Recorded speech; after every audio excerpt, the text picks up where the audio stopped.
তাহলে সমাজকে শান্তিপূর্ণ করার গাইডলাইন হচ্ছে আল্লাহ রাসূলের পক্ষ থেকে যে নির্দেশনা আসবে এটা আপনাকে কম্পালসারি টু অ্যাবাইড বাই, এটা মানতেই আপনাকে হবে। এবং রাসূল সাল্লাল্লাহু আলাইহি ওয়াসাল্লাম যেটা শিখিয়েছেন ওইটাই স্ট্যান্ডার্ড, এর চেয়ে আর ভালো করা যায় না। এক সাহাবী বেশি ইবাদত করতে যেয়ে বললেন যে আমি আজ থেকে সারা রাত তাহাজ্জুদ করবো, রাতে আর ঘুমাবো না। আরেক সাহাবী বললেন আমি সারা বছর রোজা রাখবো, আমি আর রোজা ভাঙবো না। আরেক সাহাবী বলে আমি আমার স্ত্রীদের কাছে যাব না, আমি সন্ন্যাসী জীবন যাপন করবো। তো রাসূল সাল্লাল্লাহু আলাইহি ওয়াসাল্লাম শুনে অপছন্দ করলেন, বললেন তোমরা নাকি এমন এমন বলেছো, আমি তো বিশ্বনবী রাহমাতাল লিল আলামিন, আল্লাহর হাবিব, আমি তো কোনো দিন রোজা রাখি, আবার কোনো দিন রাখি না। সোম বৃহস্পতিবারে রাখি, অন্যান্য দিন তো রাখি না। আবার রাতে আমি ঘুমাই, আবার তাহাজ্জুদ পড়ি, আবার আমি স্ত্রীদের সাথেও মেলামেশা করি। তো আমার এই ব্যালেন্স লাইফ লিড করেও তো আমি আল্লাহর শ্রেষ্ঠ হতে আমার কোনো সমস্যা হয় না। তোমাদের কি সমস্যা হলো? সুবহানাল্লাহ। দেখেন, ইসলাম খুব ব্যালেন্সড অ্যাপ্রোচে বিশ্বাস করে, ভারসাম্যপূর্ণ জীবন বিধান। তার মানে রাসূল সাল্লাল্লাহু আলাইহি ওয়াসাল্লাম যেটা শিখিয়েছেন ওইটাই স্ট্যান্ডার্ড। আপনি কি রাসূল সাল্লাল্লাহু আলাইহি ওয়াসাল্লামের চেয়ে বেশি মুত্তাকি হতে পারবেন?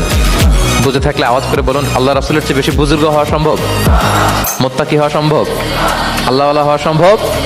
তিনি যেটা শিখিয়েছেন ওইটাই স্ট্যান্ডার্ড। তাহলে আল্লাহ রাসূলের চেয়ে বেশি বোঝা চলবে, ওনারা যে নির্দেশনা দিয়েছেন সেটা মানলেই জীবনের সুখ।